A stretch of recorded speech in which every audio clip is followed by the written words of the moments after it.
Hello, welcome everyone. Thanks for watching this video. This is a video on how to go about doing a psychiatric assessment. And in this talk, we'll go through the general steps and principles of a psychiatric assessment. And in that process, we will try and cover the common presentations of two of the most important psychiatric disorders, namely depression and schizophrenia.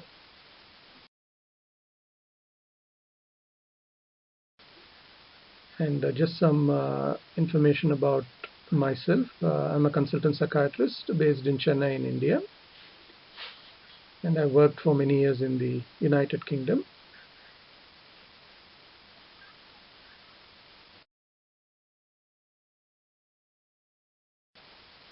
And the learning objectives of this lecture are as follows. By the end of this talk, you should hopefully have a reasonable understanding of how a full initial psychiatric assessment is done and the common symptoms of depression and schizophrenia.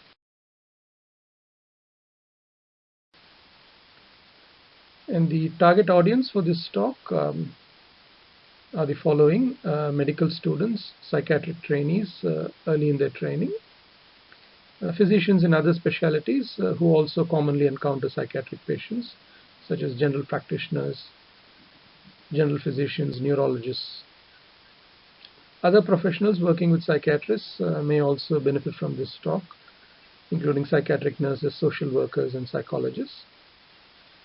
And last but not least, patients and friends and family of patients may also get some useful information from this talk.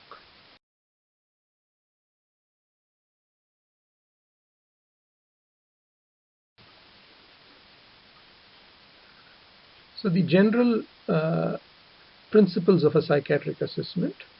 So the initial assessment obviously has to be thorough, and it usually takes at least 45 minutes to an hour. And if a patient is complex, or if a patient is particularly uncooperative, which is not uncommon, it can take even longer. And for severely ill patients, if the patient is not in a position to give a proper history, you might need to gather information from others, such as relatives or friends, or from another physician who has known the patient from before.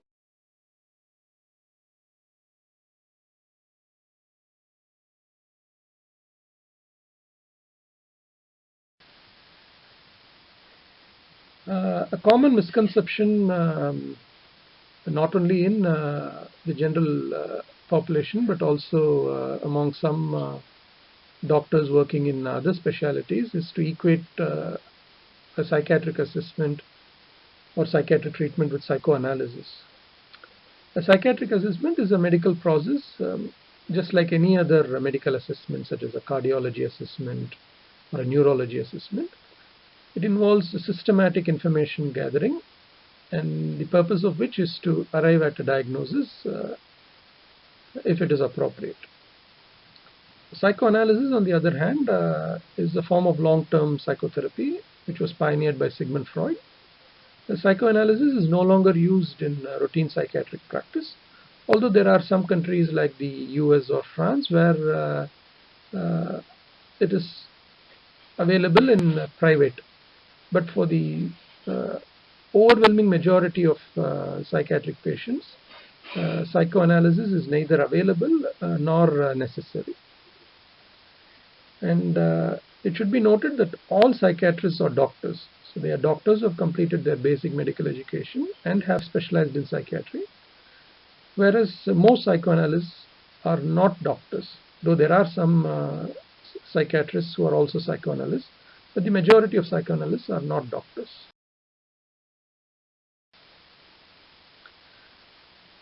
And this would be a psychiatric consultation, just like any other medical consultation, where the doctor sits in his, and this is a outpatient consultation, where a doctor sits in his office and the patient talks to the doctor, and the doctor uses a systematic information gathering process to get the details.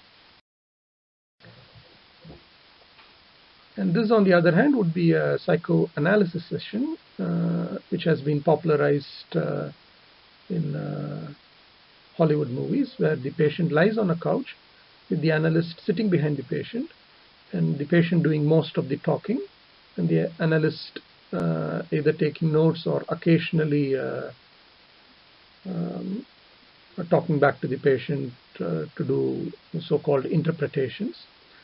And a typical psychoanalysis session would last for 50 minutes, and usually the patient is seen 4 or 5 times a week for several years.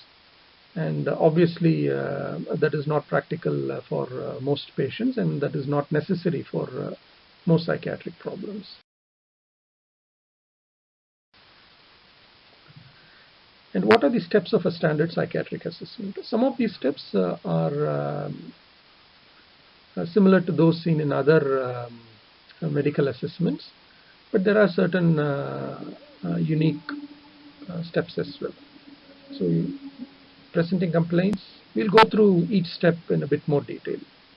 History of presenting illness, past psychiatric history, family history, medical history, personal history, mental state examination, formulation, and then at the end, if the diagnosis is clear, you can give a clear-cut diagnosis, a single diagnosis, or if the diagnosis is not obvious, then you might give a preferred diagnosis, but also offer one or more differential diagnoses.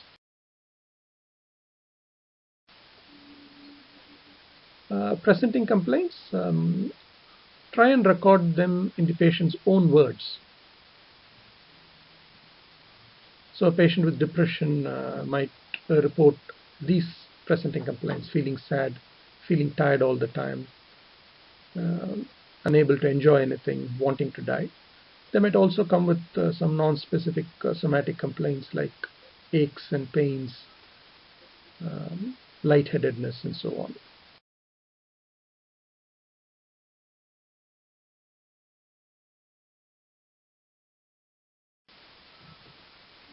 And in the case of a patient with schizophrenia, the presenting complaint would be hearing voices, which is a reflection of auditory hallucinations, or some complaints based on abnormal beliefs called delusions, which the patient might be entertaining.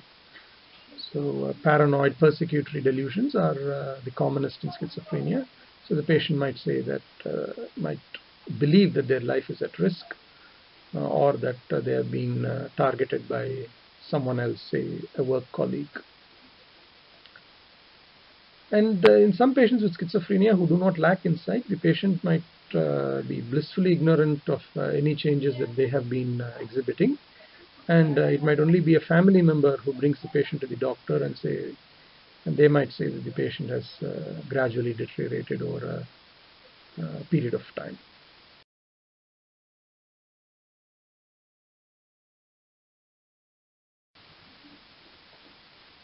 In the history of presenting illness, get as much information as possible about each presenting complaint. Initially use open-ended questions, and then you can ask more direct questions. And for each presenting complaint, ask about the duration, for how long the symptom has been present.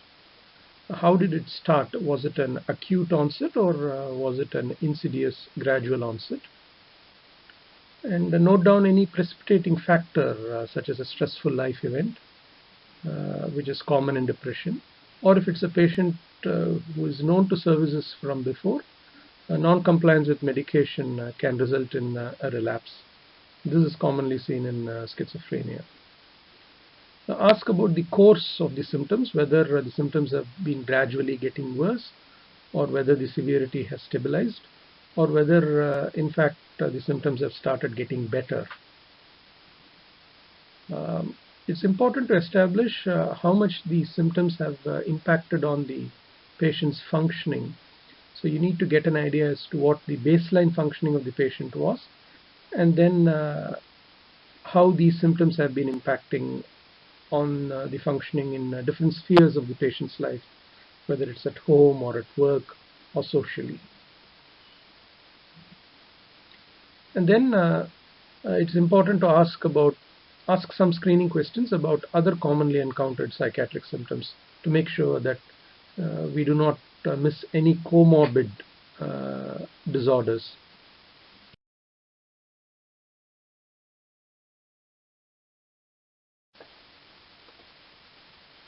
And let us look at the symptoms of depression. Low mood obviously is the most common symptom in depression. And typically in depression, the mood tends to be worse in the mornings. This is called diurnal mood variation. A patient with depression also exhibits anhedonia, which refers to a lack of pleasure or interest in activities that one generally enjoys. And the patients also commonly report lack of energy to do activities or excessive tiredness even after minimal exertion. And sleep disturbance is very common in depression, and it is one of the main reasons why the patients might come and see a psychiatrist. And in depression, the sleep disturbance is characterized by early morning awakening, and as the mornings are also the worst period in terms of mood for the patient, the sleep problem is particularly troublesome. And usually the patient will wake at least a couple of hours before their normal waking time. There is a type of depression called atypical depression, where instead of reduced sleep or insomnia, the patient might experience excessive sleep or hypersomnia, and that is also seen in a condition called seasonal affective disorder.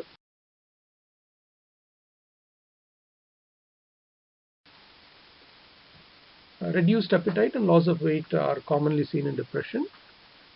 In atypical depression, the patient might have increased appetite and might gain weight.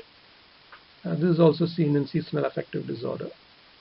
Reduced concentration and memory, and the patient or the relative might be able to give examples of how the patient showed these symptoms. And depression tends to change the patient's cognitions and make them more negative. As a result, the patient might feel hopeless about the future. So in other words, they can see no light at the end of the tunnel in terms of their depression, and they might feel helpless to overcome their problems. And because depression tends to affect the patient's self-esteem or self-worth, they might feel worthless, they might tend to be overly critical of themselves, and they might experience excessive inappropriate guilt.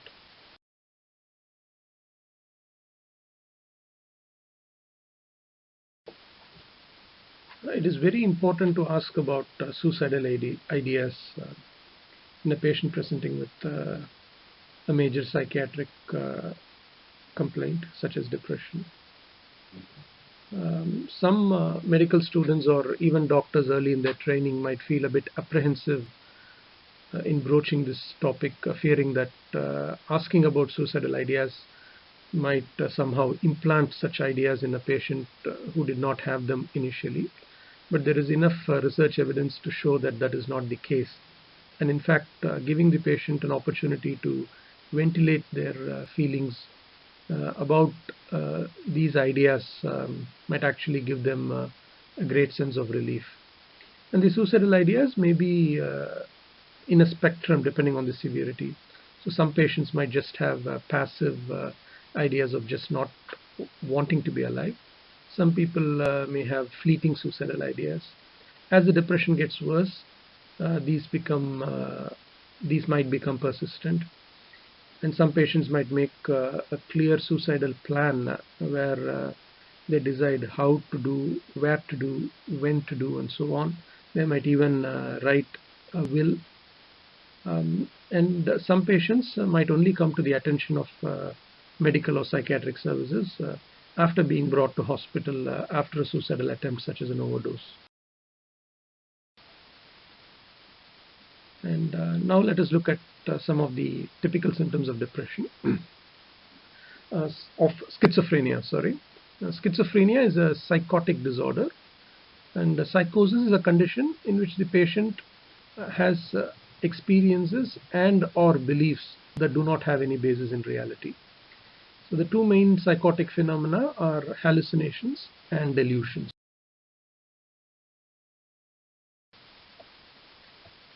A hallucination is a sensory perception in the absence of a sensory stimulus. So there is no sensory stimulus, but the patient still perceives a sensation. So this is different from an illusion, which is a sensory misperception. So in illusion there is a sensory stimulus, but this is misperceived by the patient. A classical example of an illusion would be someone mistaking a rope lying on the floor in poor lighting and becoming anxious, thinking that it's a snake. And hallucinations can occur in any of the 5 sensory modalities. But the most common type seen in psychosis is auditory hallucinations. And examples might be the patient hearing voices from outside one's head, even though the patient is on his own and there is no one around who is talking to the patient. And these voices can either be second person voices, where the voice or voices talk directly to the patient, and more commonly the patient might experience third person voices which talk about the patient, so referring to the patient as he or she.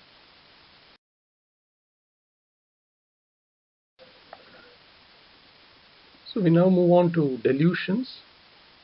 A delusion is a false fixed belief which is held by the patient with absolute conviction, despite evidence that you might provide to the contrary. And this belief is not shared by others from the patient's family or cultural group. So it's important to have some idea about a patient's culture before labeling a particular belief as a delusion. In some cases, if the belief is very bizarre, the delusional nature will be obvious. In schizophrenia, the delusions usually have a persecutory theme, and these would be some examples. And sometimes they might even have a grandiose theme, where the patient might overestimate their position.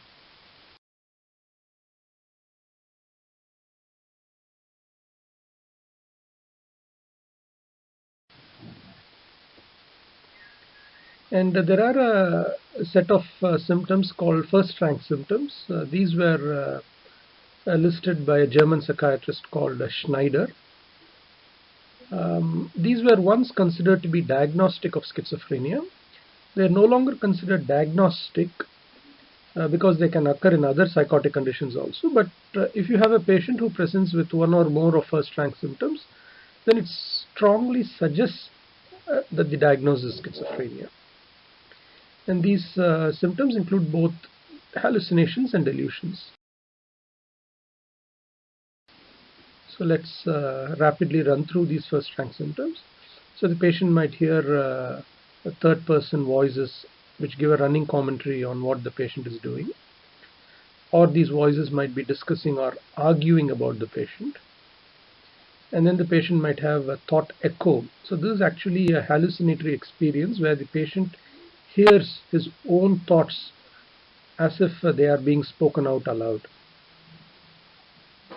And thought insertion, this is where the patient feels that the thoughts are being inserted into their head from outside, against which they have no power to resist. And thought withdrawal is where the patient feels that their thoughts are being taken out by an outside person or an outside power.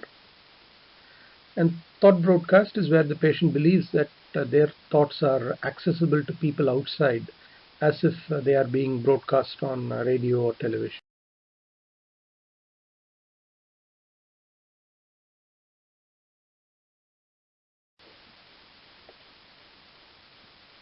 And then there are a set of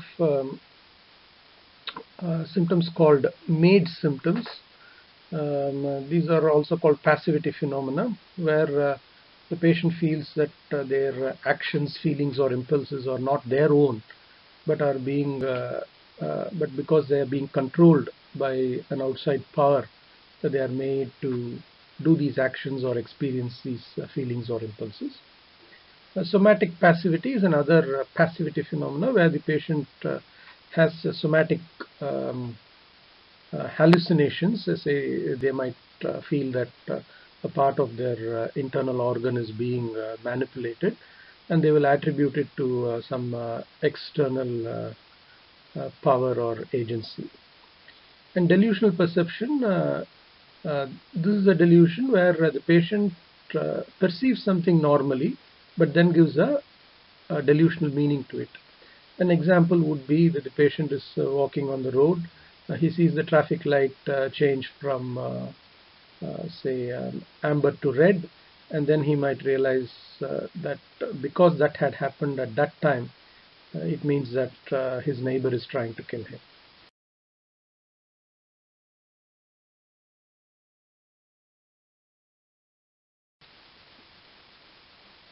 And then the symptoms of schizophrenia can also be divided into positive and negative symptoms. The positive symptoms include hallucinations, delusions, and thought disorder. And these are typically seen in the acute phase of the illness. And negative symptoms include lack of motivation, lack of speech, poor self-care, and so on. So they are seen as the illness becomes more chronic. So the positive symptoms are called so because these are symptoms which a normal person would not have, but a patient with schizophrenia has. Whereas negative symptoms are those which a patient with schizophrenia does not have, which a normal person would have.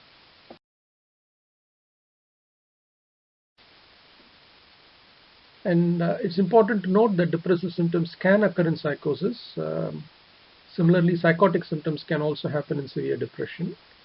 So even if the patient is presenting with a depressive symptom, it is important to also ask about possible psychotic symptoms. And even if the patient is presenting with a psychotic symptom, you should also ask about mood symptoms. In addition, it's important to ask some screening questions to rule out the presence of other common disorders, because the patient might have comorbid disorders, but they might only report those symptoms which are troubling them most at this point in time. And if there is any comorbid disorder, it needs to be identified and addressed. So the patient might have generalized anxiety disorder, which is characterized by a kind of a general feeling of tension. Or the patient might have episodic attacks of anxiety, which suggests a panic disorder. Or the patient might have fears of specific objects or situations, which are called phobias. And the patient might report repetitive ruminative thoughts or repeated ritualistic behaviors, which suggests OCD. So the thoughts are called obsessions and the rituals are called compulsions.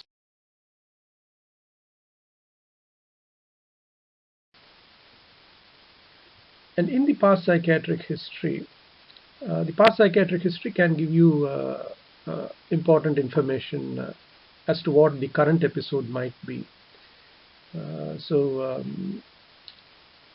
Major mental illnesses like depression and schizophrenia, they tend to follow an episodic course characterized by relapses and remissions. So if the patient is known to psychiatric services before, it is important to ask about previous episodes, whether the patient has been given any formal diagnosis, any previous treatments or hospitalizations, because if the patient has had hospitalization, particularly hospitalization against his or her will, that is an indicator of the severity of the past episode. And previous suicidal attempts, it's very important to ask about this, because a history of suicidal attempt is the single biggest risk factor for subsequent suicidal attempts and even a successful suicidal attempt. So the family history is important because major mental illnesses like depression, bipolar disorder, schizophrenia, they have a strong genetic component. So if a biological relative has a mental illness, then that increases the risk of the other relative suffering from that illness compared to someone without a biological relative with mental illness. There is something called the vulnerability stress model, where the vulnerability refers to maybe the genetic loading, and so if someone has low vulnerability, then they might need very high stress to become ill. At the other end, a person who has high vulnerability, say someone both of whose parents are suffering from schizophrenia, or someone who has a monozygotic twin with schizophrenia, then they might need very little stress to manifest the illness themselves. And it's also important to inquire about any family history of suicide, because a family history of suicide is a risk factor for suicide.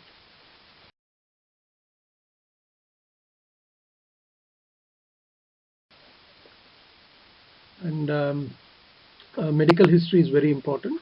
So you need to ask any medical illnesses that the patient is suffering from, note down all the medication that the patient is on. This is important because of side effects and interactions, and make a note of any significant past illnesses, injuries, particularly head injuries, surgeries, etc. And note down any drug allergies. So this is particularly important for people who are known to services before, and say if someone has developed a neuroleptic malignant syndrome side effect from an antipsychotic in the past, it is very important to avoid prescribing that medication this time.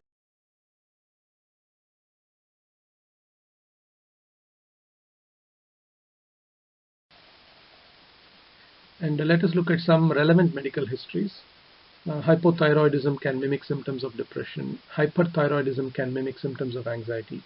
So in these patients, correcting the thyroid function might just be what the patient needs without needing any specific psychiatric treatment for depression or anxiety. Steroids can cause both mood changes as well as psychotic symptoms. Drug interactions, because some drugs can increase the activity of liver enzymes, some can inhibit them, some can worsen psychiatric symptoms.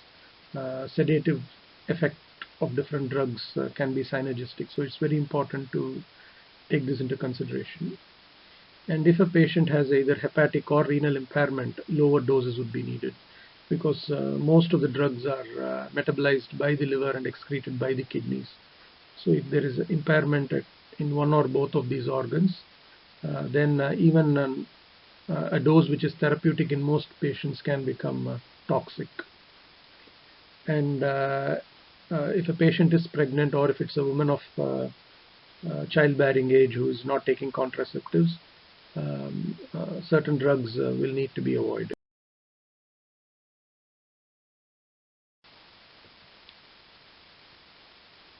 And if a patient has both medical and psychiatric comorbidity, both need to be addressed.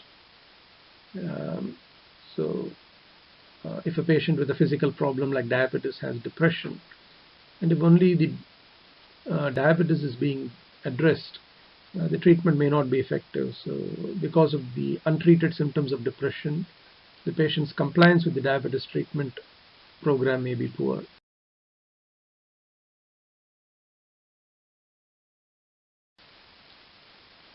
Studies have shown that the physical health of patients with severe mental illnesses is significantly poorer than the rest of the population, and that these patients have a reduced life expectancy. Some studies suggest even about a 15 to 20 year reduced life expectancy compared to matched controls. And there may be several factors involved. So as mentioned before, lack of motivation is an important feature of some mental illnesses. So while a patient without mental illness might see a doctor promptly for addressing physical symptoms, a patient with a major mental illness might not do so.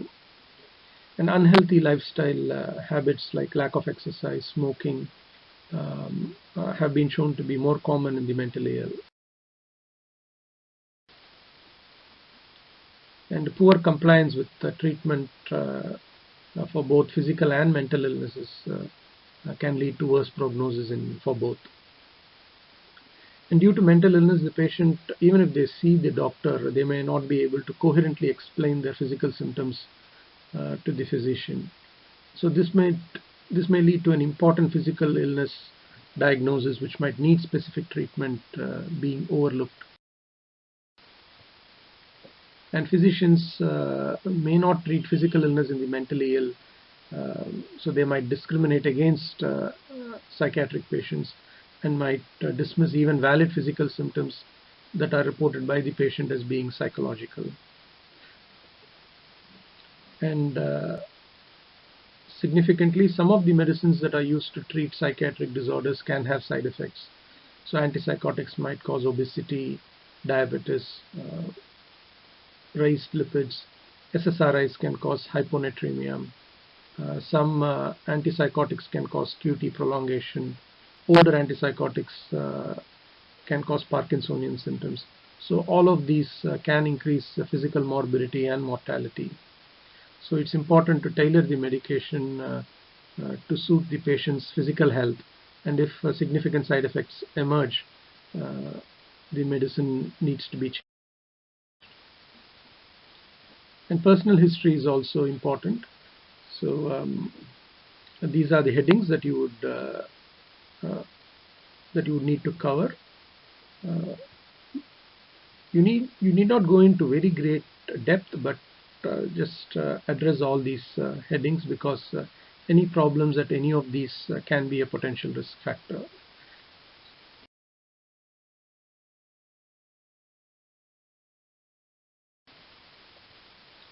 So just some points about personal history.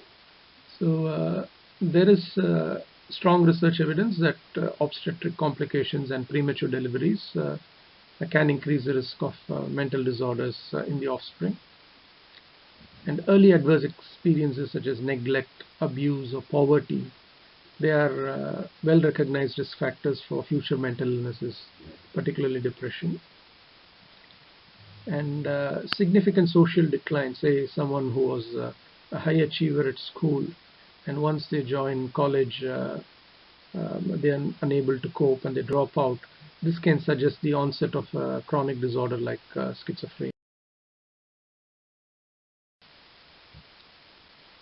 And it's important to establish what the person's personal habits are, including alcohol, smoking, and any illicit substance use. So these substances can cause or complicate the course of mental illness, and they can also interact with psychotropic medication. And difficult interpersonal relationships can be an indicator of a personality disorder. And the forensic history would establish whether the patient has had frequent problems with the law. For example, repeated episodes of drunken driving, a tendency to exhibit violence towards others, and if the patient is unwilling to take any responsibility, this can suggest an antisocial or a psychopathic personality. And these are some questions which can help establish someone's personality. So you can either ask the patient, or if the patient is not in a position to answer, ask a close relative or a friend who has known the patient for many years to describe the patient in a few words. And these are some of the words that normally are used. And ask about the patient's hobbies and interests. This will give an idea as to whether the patient is an introvert or an extrovert. And size of the social circle, because a good social support network can be a protective factor against some psychiatric disorders like depression. And similarly, religious and spiritual beliefs, if appropriate, can be a source of support for the patient. But if a patient who has never been religious suddenly becomes extremely religious, then that might be an indicator of a mood episode such as mania. And it's also important to know about the religious and spiritual beliefs of the patient's family or the culture, because if it is someone from a different culture, it is important to establish what the general beliefs of that culture is before labeling the patient's spiritual or religious belief as being delusional. And ask about how the patient responds to stress, and this will give an idea about the patient's coping strategies. So whether they are independent or dependent, whether they tend to avoid by say ignoring the problem, or try to forget about it by abusing alcohol or drugs, or they take extreme measures like resorting to self-harm.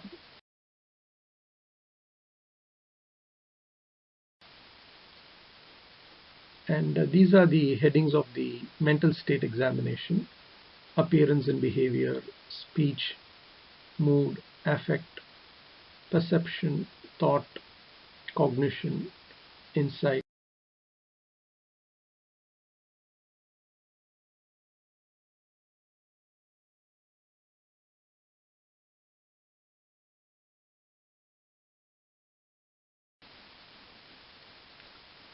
So in appearance and behavior, so let us first look at what the description for a normal patient would be.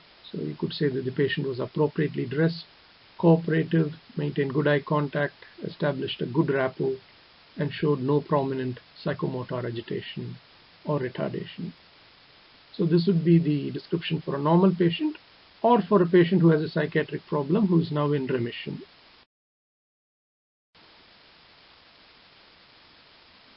So an acutely psychotic patient in his appearance or behavior would be highly agitated, uncooperative, and suspicious.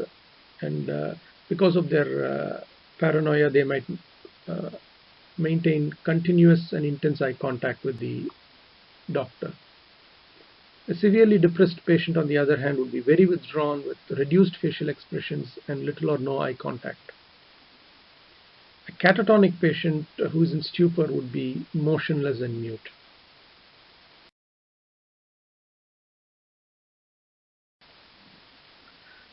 In speech, the normal description would be the patient's speech was normal in rate, rhythm, and volume, and there was no evidence of any formal thought disorder. And in acute psychosis in schizophrenia, there might be disjointed, irrelevant speech that does not make any sense. In depression, the patient might speak in a very low volume voice, slowly and with long pauses. And obviously it's important to establish from someone who has known the patient for a long time that the way the patient is talking now is clearly different from how they normally speak. And mood and affect are related terms. So mood is subjective and what the patient reports, and they might use words such as I'm sad or I'm afraid. And affect is objective and what the psychiatrist notes. And these are some of the terms that are used. Say an incongruous affect, which is seen in schizophrenia typically, where the patient might be, say for example, talking about some very sad event, but might be laughing. Or in depression, the patient might have a blunted affect, where the patient still maintains some emotional response, but it's much less than usual. And in a patient with severe negative symptoms, they might have no emotional reactivity whatsoever, and that is called a flat affect. So the normal description would be subjectively the patient reported a stable mood, and objectively the patient had a reactive and euthymic affect.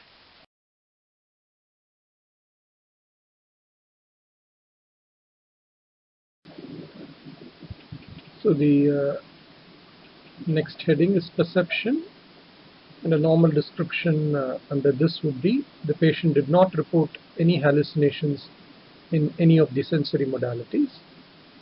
If abnormal, you need to give a description of the abnormalities. For example, the patient is hearing third-person voices of his dead parents making derogatory remarks about him.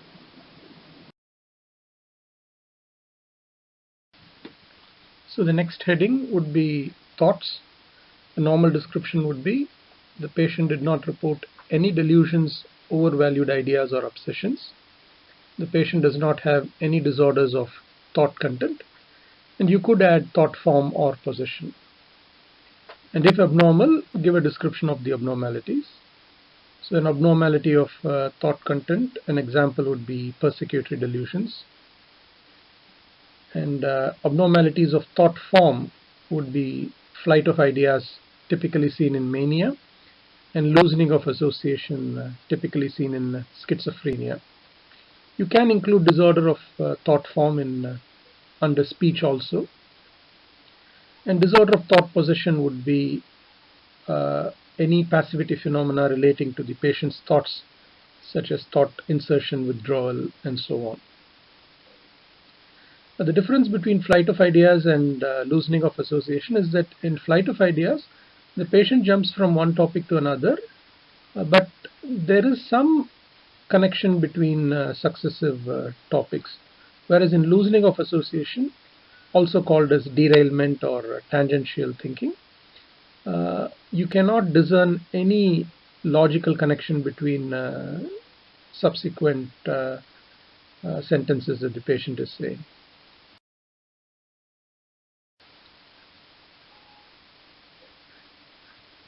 Then you need to test the patient's cognition, and in cognition usually orientation in time and place, concentration and memory are tested.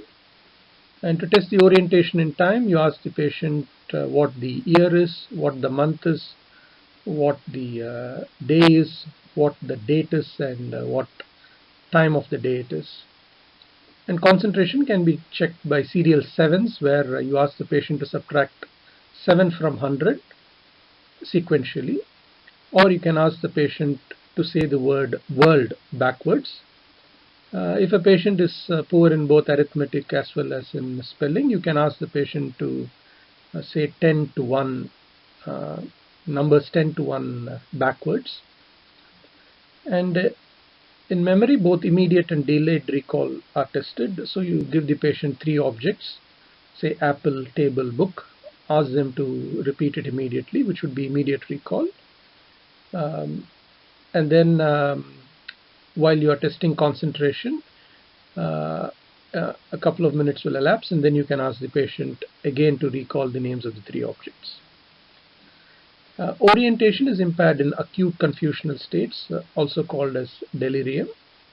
Concentration is typically impaired in severe psychosis and depression. And memory is impaired in dementia. If you suspect dementia, full mini-mental state examination is usually done to quantify the cognitive deficit. This is a simple test which takes about 10 minutes and gives a score out of a total score of 30.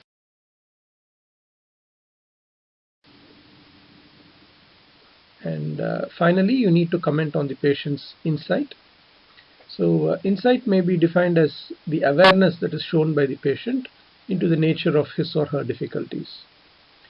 You could say that the patient has a good insight if the patient agrees that he or she has a mental illness, the patient acknowledges the need for treatment, and the patient complies with the prescribed treatment. And you will see patients who have different degrees of insight. So in an acutely psychotic patient might totally lack insight and might need to be committed to hospital against his or her will, whereas a patient who is stable might show full insight.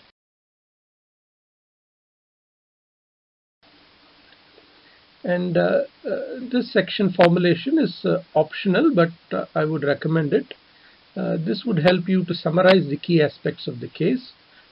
And using a biopsychosocial approach, you can also try to identify potential factors that may be playing a role in the patient's presentation. So you can divide these factors into biological, psychological, and social factors, and some of these factors may be playing a role as predisposing factors, precipitating, or maintaining factors. And it's very important to comment, to assess for, and also to record your risk assessment. And in many cases, it would be a risk to self. In some patients, though it is rare, risk to others should also be considered. For example, a psychotic patient who has voices which are commanding him to harm others. And in patients who are vulnerable, such as a patient with cognitive impairment and dementia, you should also assess the risk of the person being abused or exploited financially or otherwise by others.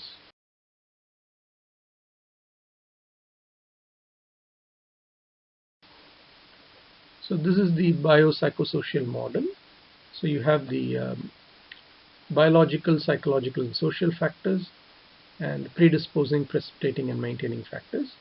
Not all patients will have all these factors. In some patients, you might not be able to discern any clear-cut etiology, but it's useful to use this model. And again, this model is just a framework. For example, a family history because of genetic risk would come under biological, but it can also have a psychological impact. Say a child has to grow up with a mother who frequently gets ill, and if the caregiving role is reversed, in the sense that a 10 or 12-year-old girl has to look after her mother, then that can have profound psychological impact. So this model is not, you can't pigeonhole these factors as being purely biological or purely psychological, but it's important to consider all these factors which might be playing a role in the etiology. And it's important because if there are prominent social or psychological factors involved, and you just address the biological factor, say with and give treatment with antipsychotic or antidepressant, it is likely that the patient might not respond that well. So it's important that you try and address the psychological and social factors as far as possible as well. And then the final section would be diagnosis.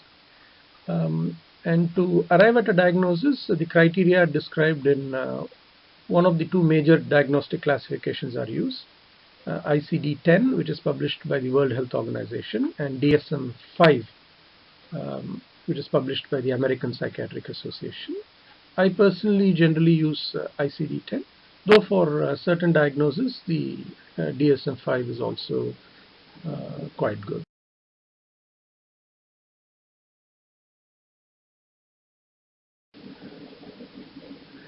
And this is the ICD-10,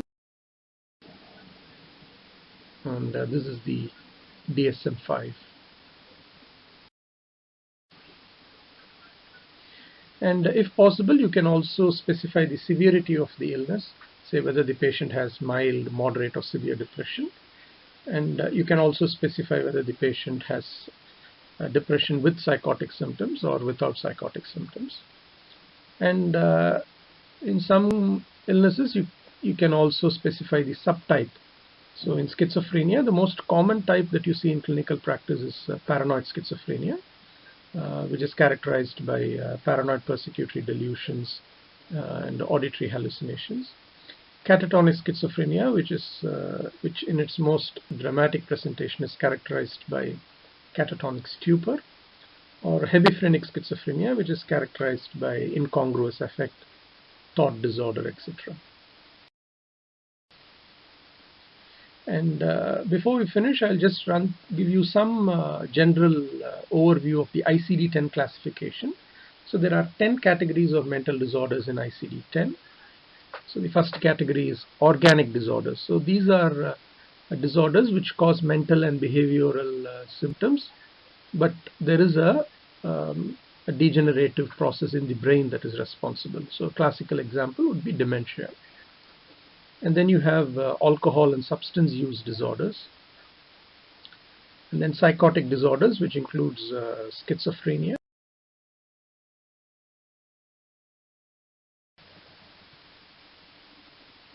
mood disorders like depression and mania, neurotic or anxiety disorders, which include panic disorder, phobias, OCD, and PTSD, disorders with prominent physiological disturbances such as anorexia nervosa,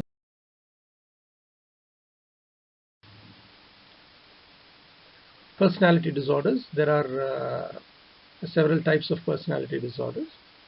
Then mental retardation or intellectual disability. And based on the IQ, you can grade the severity as mild, moderate, severe, or profound. And developmental disorders, including autism, and childhood disorders such as ADHD.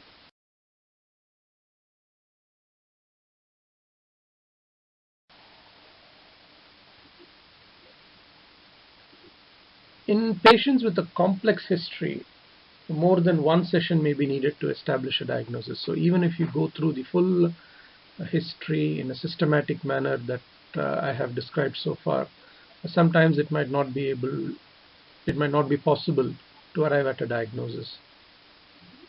So information may need to be gathered from other sources like family members, or you might need to get previous notes from the family doctor. And if the diagnosis is not clear, you might have to consider a potential differential diagnosis. And you should also not forget that diagnostic comorbidity is not uncommon. So a patient with schizophrenia might also have cannabis misuse.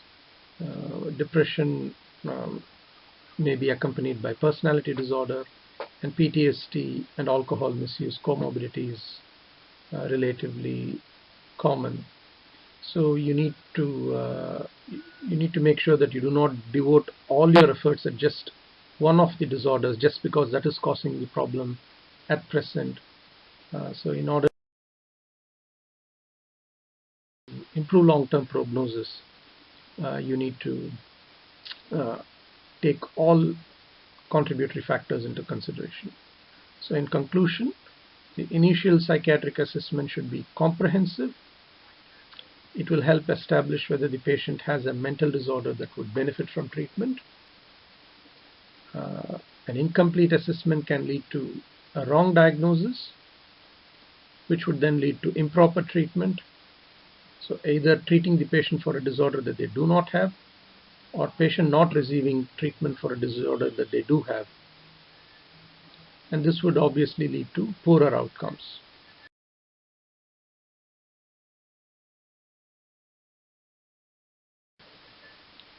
So thank you for listening, and I hope that this presentation was useful for you. Over the next few weeks and months, I will try and post more psychiatry lectures. Thank you again. Bye.